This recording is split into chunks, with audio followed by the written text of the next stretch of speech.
If you've ever found yourself setting goals and not being able to take the actions to follow through all the way to achieve them, it's likely that you're not looking at three important components of goal setting. So that can be either defining your why, your process goals versus outcome goals, or really looking at your daily choices. And for this video today, we're going to dive into sort of looking at the important connection between our process goals and our outcome goals. If you find this video useful, please like and subscribe and check out some of the other videos we're putting out there for you. My name is Ellie. I'm a certified life coach and mindfulness and meditation teacher, and I work with all kinds of folks and helping them make big changes in their lives. So as we dive in today, we're going to look at two big components to achieving goals that we set for ourselves. In the last video, we talked about defining the why, which is really big purpose and underlying connection, emotional connection to a larger goal that we might want to achieve in our lives. So that's really what we call the outcome goal, what we're hoping to achieve, what kind of outcome we're hoping to get at the end of sort of the work that we do. But what is really important is we also need to look at our process goals. So process goals would be really clearly defining the things you need to do, the actions you need to take in the process of achieving that outcome goal. So what often happens is when those two things are not connected, when we're looking at them in isolation, when we have process, we sort of do daily actions. We've defined, I'm going to get up, I'm going to exercise, or I'm going to eat more vegetables every day, or whatever that is, and it hasn't been connected to our larger outcome goal.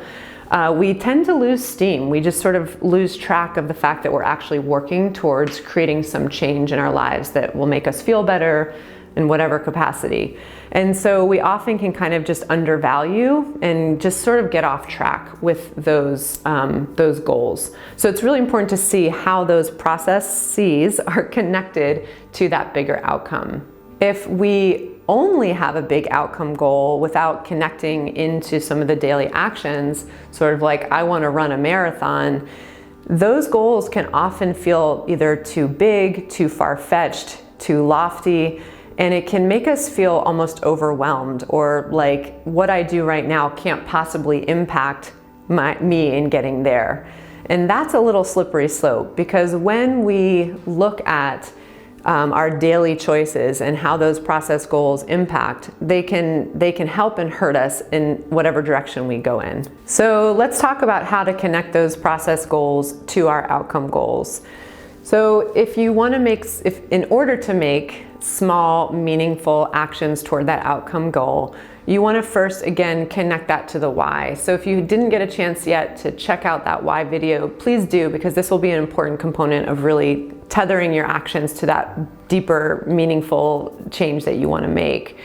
So let's take, for example, maybe you have the goal of increasing mobility and flexibility. And again, connecting that to a deeper why is important, because you want to know, why does that matter? Maybe it matters because in the past you've gotten injured, and that's then prevented you from achieving other things that you've wanted to do. So you want to increase mobility and flexibility so that you aren't hindered in any way and can prevent injury that keeps you from doing other things in your life.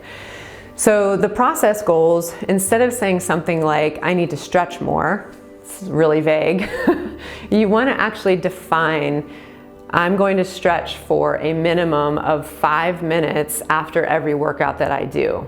Or on Tuesdays and Thursdays, I'm going to take a yoga class of at least 30 minutes in length.